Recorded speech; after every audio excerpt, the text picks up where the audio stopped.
Cuando la madrugada del 18 de diciembre de 2013, Heather Elvis, una joven de 20 años, recibió una llamada de su ex, no se lo podía creer. Habían ya pasado unos meses desde que esta tortura había terminado. Se estaba recomponiendo a sí misma y hasta había empezado a conocer a otras personas. Justo esa misma noche había tenido una cita con un chico. Muy exaltada, llamó a su mejor amiga, quien le dijo que ni se le ocurriera quedar con ese tipo otra vez. No sabemos lo que le dijo Sydney, su ex, por teléfono. Eso solo lo saben ellos dos. Pero algo importante tuvo que ser para que Heather cogiera su coche y se dirigiera hasta una zona apartada cerca de un embarcadero del río Waccamaw, en la localidad Socastee, en Carolina del Sur. Nunca más se la volvería a ver. Hoy vengo a contaros el caso de Heather Elvis y de cómo un triángulo amoroso terminó con las ilusiones y el futuro de una joven que se vio envuelta en los líos de un matrimonio totalmente tóxico. Mi nombre es Susana García y esto es Más allá del crimen. Comenzamos.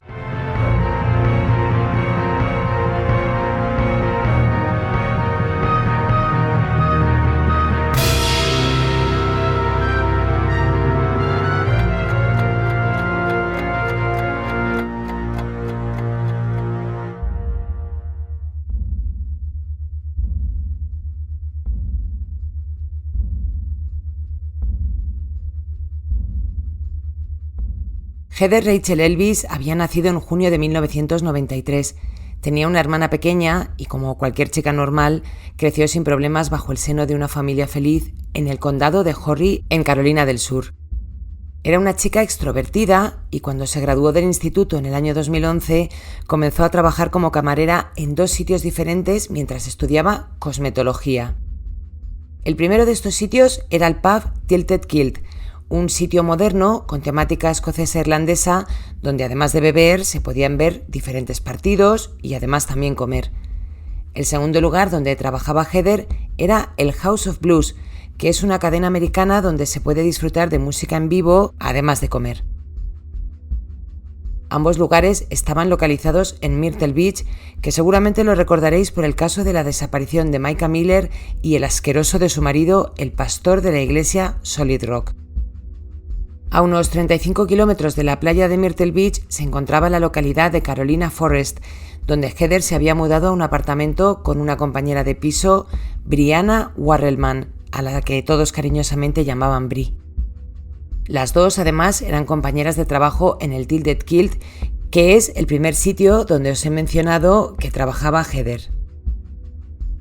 Es en este lugar, en el Tilted Kilt, donde en junio del año 2013 Heather conoció a Sidney Murrer. Este señor, que tenía 38 años, era un manitas que tenía su propia empresa de reparaciones y se había acercado hasta el pub para reparar algo de los equipos que había en la cocina.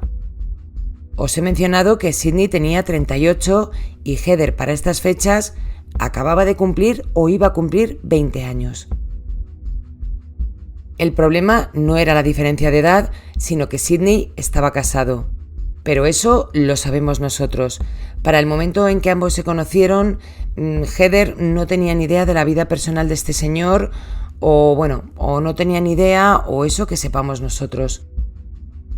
Como buena chica joven, le gustaba postear en sus redes sociales y su preferida, o la que más uso le daba, era Twitter. En su cuenta, que aún permanece abierta, comenzó a publicar posts donde hacía mención a su gusto por los hombres mayores que ella. Al principio solo se trataba de un tonteo, pero Heather en su perfil de Twitter ya dejaba claras las intenciones que tenía con Sidney. Y os leo una cita de la chica del 7 de julio donde decía: «Algún día cogeré a este hombre y lo meteré en el armario de las fregonas y tendré mi camino con él. Que Dios se apiade». Y algún que otro tuit un poco más subido de tono, que no lo quiero decir aquí, pero bueno, es como algo así como que este tío le ponía. Vamos, lo dejamos ahí. Todo por las mismas fechas. Finalmente, Heather y Sidney pasaron a tener algo más que un simple tonteo y el deseo que tenía Heather con el manitas del pub donde trabajaba dio un paso más y se convirtió en realidad. El 18 de julio la joven cambió su estado de Facebook indicando que se encontraba en una relación. Para este momento parece que Heather ya sabía que Sidney tenía una mujer, Ya os digo que no queda muy claro si desde un principio se lo contó o no, o ella se embarcó directamente en una relación que sabía que bueno, pues que no tenía que ser. O ya sabemos también que muchos tíos pues venden la moto de voy a dejar a mi mujer. Bueno, el caso es que para este momento ellos ya empiezan a tener una historia un poco más allá del flirteo, y la mujer de este señor era una mujer de traca. Ya os digo que tampoco tengo muy claro que Heather no lo supiera desde el principio, pero a partir de este momento, algunos amigos de la chica que la veían con su nuevo novio comentaron que este les había dicho en alguna ocasión que iba a contratar a Heather para que le hiciera de niñera y cuidara de sus hijos. Yo no sé lo que le dijo él a ella, si lo sabía, si le había dicho que tenía hijos, si estaba divorciado, pero sí era bien sabido por todos que estos dos tenían una historia. Ni Heather se callaba, ni él se cortaba delante de sus amigos. Parece que lo sabía todo el mundo, menos su mujer, al menos de momento. Según los posts de Twitter de Heather, el 21 de septiembre publicó: «Érase una vez un ángel y un demonio que se conocieron y la cosa no acabó bien». Así que se sobreentiende que tan solo 2 meses después de haber comenzado su idilio, Heather y Sydney terminaron por romper su relación. La mujer de Sydney, Tammy, se enteró de la relación extramarital de su marido un mes después. Es raro porque esta mujer no estaba bien de la cabeza, era celosa y posesiva, y el hecho de que se enterara de esta relación meses después, y más cuando ya se había enterado todo el mundo y ya había terminado la relación, pues no tiene mucho sentido. El caso es que cuando tuvo la confirmación de los cuernos que le había puesto Sydney, se volvió más loca de lo que ya estaba. Empezó a escribir mensajes a Heather amenazantes, obligó a su marido a llamarla por teléfono para decirle que su relación no había sido más que sexual, que Heather había sido un juguete para él. A ver, señora, que la culpa aquí la ha tenido su marido, y qué manía con hacer siempre lo mismo, y la relación ya se había terminado. Pero no, ella era de las resentidas que no le pasaban una a su marido, bueno, realmente a su marido no, al amante, porque para ella el bueno era él y la amante era la mala. Le robó el teléfono a su marido, escribía a Heather haciéndose pasar por él, le mandaba fotos a la chica de ella manteniendo relaciones sexuales con Sydney, no le dejaba a este señor usar su propio teléfono y le ponía unas esposas cada noche, pues que enganchaba a la cama para que no se moviera de su sitio. En vez de dejarle, pues nada, le tenía ahí frito. Lo acompañaba a cada sitio que iba durante el día como si fuera su guardaespaldas, y se le fue tanto la olla a esta señora que hasta obligó a Sydney a tatuarse su nombre en el bajo vientre, Tammy, así en mayúsculas, a lo grande. Esta señora es para hacérselo ver. Heather trató de seguir con su vida, pero Tammy no se lo ponía fácil. En varias ocasiones llamó al Tilted Kilt para decirles que su marido no iría a repararles nada más si Heather continuaba trabajando allí. Heather no perdió el trabajo, pero sí le redujeron las horas que hacía en el pub. La joven, harta de las historias de Tammy, retuiteó una cita en su perfil de Twitter que decía: «Hey chicos, podéis ponerle los cuernos a vuestras mujeres o matarlas, pero nunca las dos. Ahí es cuando os pillan». Digamos que Tammy, que le seguía un poco el perfil a esta mujer, pues debió entrar un poco medio en shock, pero parece que la cosa se calmó un poco, pero no porque Tammy se hubiera relajado, sino porque se habían marchado, ella se había marchado con Sydney y sus hijos a Disneyland. Se fueron el 19 de noviembre y no regresaron a Carolina del Sur hasta el 11 de diciembre. Heather estaba encantada. El acoso había cesado y ya podía centrarse de nuevo en su vida. Era joven y no le iba a costar rehacerse. Había encontrado un nuevo trabajo, aunque seguía echando horas en el Tilted Kilt, y también iba a misa asiduamente con su compañera de piso Brie. Otro de los cambios notorios en la vida de Heather fue que había cogido algo de peso. Las camareras del pub, que se caracterizaban por llevar falditas escocesas muy cortas, ya sabéis que la temática del pub era escocesa-irlandesa, y camisas anudadas bajo el pecho dejando sus vientres al descubierto, quedaba más que claro que Heather había aumentado el tamaño de su pecho, porque además las camisas de este uniforme que llevaban solían estar bastante abiertas y llevaban sujetadores que eran visibles a través de los escotazos que llevaban. Sus compañeros de trabajo se dieron cuenta porque a Heather le había crecido bastante el pecho y había tenido que cambiar de talla de sujetador 2 o 3 tallas más, y era algo que todos comentaban. Parece que hasta se hizo un test de embarazo en el pub que dio como resultado error. No sabemos si esto fue así o que Heather no le quiso contar a nadie que estaba realmente embarazada, y por supuesto sería de Sydney con el último hombre con el que había tenido relaciones sexuales. Sí que publicó un post donde decía "prego my ego", que prego es embarazada, puede ser algo como embarazada de mi ego, no dejándolo claro, pero sí dando a entender que podía ser un término expresado para usar que estaba embarazada. Y quiero dejar esto claro por lo que vendrá después, porque ella no había contado nada a nadie, pero sí que a través de este post, pues Sydney y su mujer, que seguían bastante el perfil de esta chica, pues pudieron tener noticias o información de que tal vez pudiera estar embarazada. Para este momento, los Murer, es decir, Sydney, esposa e hijos, ya habían regresado de Orlando de las pedazos de vacaciones que se habían cogido para ir a Disneyland. El 17 de diciembre, Heather estaba sola en casa. Su compañera de piso y amiga Bri se había marchado de viaje a pasar las Navidades con su familia a Florida, ya que ella era de otro estado. Ambas hablaron ese día. Heather le contó que esa misma noche tenía una cita con un chico que había conocido de nombre Steven. Estaba bastante contenta, la verdad, porque era la primera cita que tenía después de haber roto con Sydney y después de toda la tortura psicológica a la que Tammy la había sometido. Quedaron a eso de las 10 de la noche y salieron a dar una vuelta para ver las luces de Navidad y las decoraciones de las casas, que ya sabéis que en Estados Unidos son una auténtica pasada en algunos casos. También estuvieron en un parking donde Steven dejó a Heather conducir su coche manual. Él le sacó una foto mientras ella conducía el vehículo que Heather le mandó a su padre, orgullosa de sí misma. Este fue el último mensaje que su padre tuvo de ella. Steven dejó a Heather en su casa sobre la 1:15 de la mañana. 4 minutos después, Sydney fue visto, y así lo recogen las cámaras de seguridad, en un Walmart comprando un test de embarazo. Por eso os decía lo del post de Twitter, que seguramente este señor y su mujer lo habían leído. A las 2:20 de la madrugada, otra cámara de seguridad recogió el momento en el que Sydney se acercaba a una cabina telefónica desde donde llamó a Heather. Estuvieron hablando durante 5 minutos. Sabemos algo de lo que hablaron porque Heather, tras colgar la llamada con Sydney, llamó a Brianna para contarle que su ex la había llamado por teléfono diciendo que quería verla. Ya raro que Heather pudiera estar embarazada, este señor volviera de viaje, comprara un test de embarazo e inmediatamente llamara a Heather. Pero bueno, vamos a seguir. Sydney quería verla. Al parecer había dejado a su mujer y quería volver con ella. Por un lado, Brianna le dijo que ni se le ocurriera ir, que dejara esa historia atrás, y por otro lado, Heather estaba bastante mosqueada.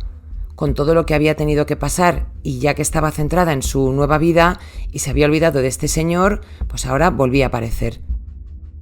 Por el enfado que tenía Heather, parecía que no quería volver a ver a Sydney ni en pintura. A las 2:29 de la mañana, Heather intentó llamar al número de teléfono desde donde había llamado Sydney, pero nadie se lo cogió.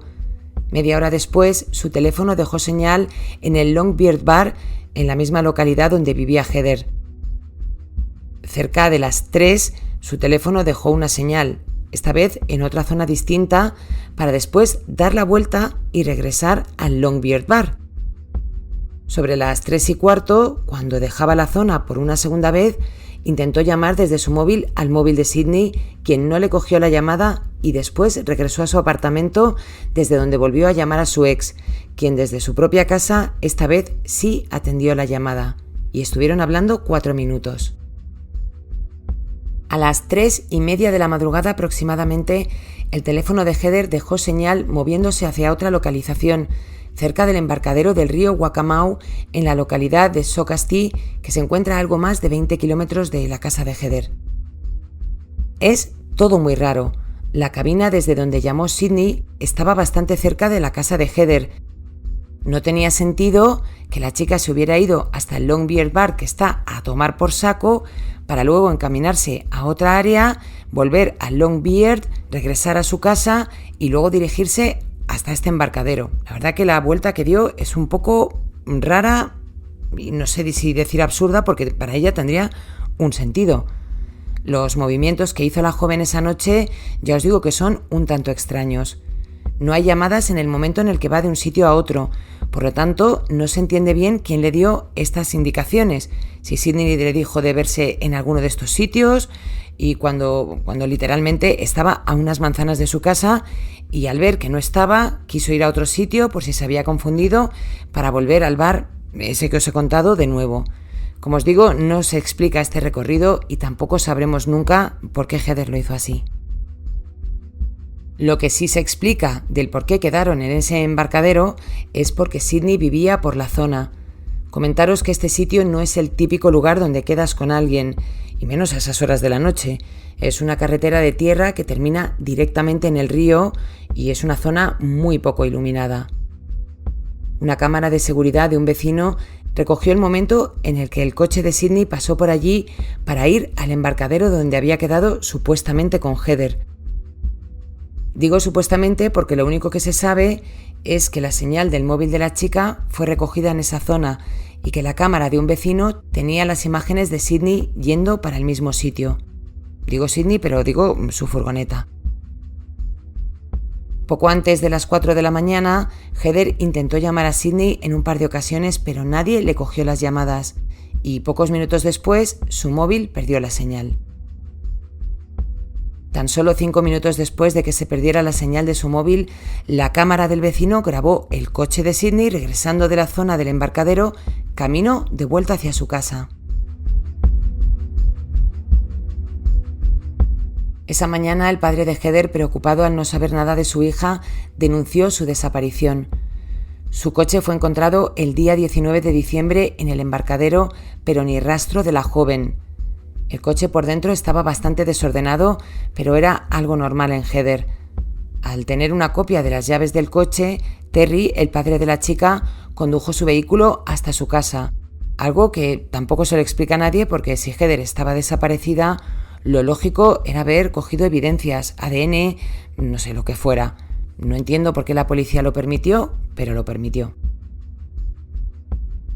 Varios grupos rastrearon la zona, el río, intentando ver si el cuerpo de Heather aparecía, pero nada. Sidney y Tammy fueron interrogados. Sidney cambió su versión en varias ocasiones. Le contó a la policía que su mujer había sabido del idilio con Heather y que ambas habían hablado y habían quedado en verse en persona para hablar, pero que la chica nunca se presentó. Dijo que la última vez que habló con ella fue antes de irse de vacaciones a Orlando, que esto fue en octubre. La policía, que tenía las imágenes de este señor llamando desde una cabina y tenía el registro de llamadas del móvil de Heather, le preguntaron si la había llamado desde una cabina y Sidney dijo que no. Literalmente medio segundo después dijo, tal vez. Y cuando el policía le dijo, ¿por qué no empezamos desde cero?, reconoció que sí, que la había llamado. Este señor no se esperaba que tuvieran el registro de llamadas e imágenes suyas desde la cabina. Y claro, ahí ya no podía mentir mucho más. Pero les dijo a los agentes que lo había hecho para pedirle que le dejara en paz, que había estado ella acosándole y dejándole notas en su coche mientras él estaba trabajando. Evidentemente, las notas no las presentó como prueba para su defensa. Tampoco había pruebas de una denuncia que hizo públicamente en febrero de 2014, 2 meses después de la desaparición de Heather, donde aseguraba que la gente le insultaba a él y a su familia y hasta que habían matado a sus mascotas. Tammy, su mujer, hizo su denuncia públicamente en sus redes sociales y os la voy a leer. Bueno, Sidney me puso los cuernos en septiembre-octubre, que ya sabemos que septiembre-octubre no, porque lo dejaron en septiembre, pero bueno, con una puta y una psicópata que desde entonces ha desaparecido. y ahora su padre, que está loco, me está amenazando con matar a mis hijos y a Sidney y por tanto haciendo pasar a Sidney por un estúpido. Esta chica le robó una de sus tarjetas de empresa a Sidney en su lugar de trabajo y tuvo fantasías con él desde el mes de marzo, pero empezó a hablar con él en julio. No sé qué otro término utilizar para describir a mi marido en este punto. Todo lo que tenéis que hacer es buscar la cuenta de Twitter de esta chica para que veáis lo retorcida que es. No me puede importar menos que digan que he tenido un novio durante los pasados años, pero cuando alguien menciona a mis hijos es una historia completamente diferente. No voy a tolerar que nadie haga daño a mis hijos solo porque mi marido se empotró a una zorra 3 veces en la parte trasera de su coche y nada más. No me importa lo que haya jodido esta chica, pero el hecho de que el gilipollas de su padre está stalkeando a mi familia es inaceptable. Esa era Tammy. Ni educada, ni fina, ni culta, más bien todo lo contrario. Con respecto a lo del novio, es que se rumoreaba que llevaba tiempo con otra persona. Hablamos de rumores, pero bueno, ella sí podía tener otros líos y su marido no. Ya sabemos que cuando uno es tan celoso, por algo es. Y esta mujer es que se pasaba de la media. Por si os lo estáis preguntando, Steven, el chico con el que Heather pasó parte de la noche antes de desaparecer, fue rápidamente descartado. Tenía coartada y no tenía motivos, pero los Murrer sí. La policía pidió una orden de registro de la casa del matrimonio, donde encontraron varias pistolas y una cámara de videovigilancia donde se les podía ver a ambos limpiando la furgoneta que se vio yendo de camino al embarcadero, y la limpiaron pocos días después de la desaparición de la chica. Fueron detenidos y acusados de asesinato, secuestro, obstrucción a la justicia y 2 cargos cada uno por exhibicionismo. Esto último fue sacado de sus teléfonos móviles donde había imágenes de ambos manteniendo relaciones sexuales en sitios públicos, y el de obstrucción a la justicia por haberle mentido Sidney a la policía cuando dijo que no había hablado con Heather desde hacía meses, y haber imágenes y registros de él llamando a su examante desde un teléfono de la calle. A principios del 2015 quedaron en libertad tras pagar una fianza. El padre de Heather había empezado a recibir amenazas por parte de vecinos que creían que los Murrer eran inocentes y Heather una simple fresca, un tanto loca, que se había metido en medio de un matrimonio. Les dejaron en libertad, ya os digo, bajo fianza, con la condición de llevar una pulsera GPS y de mantenerse alejados de la familia Elvis, tanto físicamente como en las redes sociales. Unos meses después se les autorizó a desplazarse a Florida, donde Sidney había encontrado un trabajo, mientras el caso seguía aún abierto. Este señor concedió una entrevista pública contando su versión de los hechos, que llamó a Heather para pedirle que dejara de molestarle, que no la veía desde octubre y que bla bla. Que esa noche iba él y su mujer dando vueltas con el coche por distintos sitios, pero claro, a las casi 4 de la mañana, en un embarcadero donde no va ni perri a esas horas, tras comprar un test de embarazo, llamar a Heather y estar allí justo la chica en el mismo sitio a la misma hora. Esto no se lo cree nadie.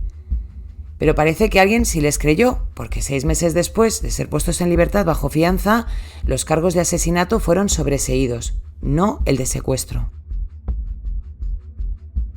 En junio de 2016 comenzó el juicio contra Sidney y Tammy Murrer por el secuestro de Heather Elvis, pero tras una votación de 10 contra 2 y uno de los jurados ser amigo del abogado de Sidney, el juicio fue declarado nulo. En julio de 2017 se llevó a cabo otro juicio contra la pareja, más bien contra Sidney, por obstrucción a la justicia, y este señor fue condenado a 10 años de prisión, la pena máxima por este tipo de cargos. En abril de 2018, el juicio que había sido declarado nulo se volvió a reanudar. En esta ocasión sí fueron condenados por secuestro, cada uno a una pena de 30 años de prisión. Ambos intentaron apelar sus sentencias en el año 2023 y fueron denegadas. A principios de 2024, a Sidney se le retiraron todos los privilegios de prisión tras descubrirle 3 teléfonos móviles en su celda. Básicamente, le prohibieron ver la televisión durante 360 días. Está claro que esta pareja tuvo algo que ver en la desaparición de Heather, pero a día de hoy no han abierto la boca. El cuerpo de Heather Elvis nunca fue encontrado y su familia sigue pidiendo justicia. Necesitan cerrar este terrible episodio de sus vidas. Un lamentable caso de un triángulo amoroso que terminó en tragedia porque está claro que esta chica no desapareció por su propia voluntad y ya nunca volverá. A no ser que por casualidades de la vida sus restos aparezcan, su familia va a tener que convivir con esto el resto de sus vidas, que debe ser como una puñalada diaria. Gracias a todos por vuestro apoyo y espero que hayáis disfrutado de este episodio. Nos escuchamos muy pronto con más casos reales en Más allá del crimen. Os mando un beso muy fuerte a todos.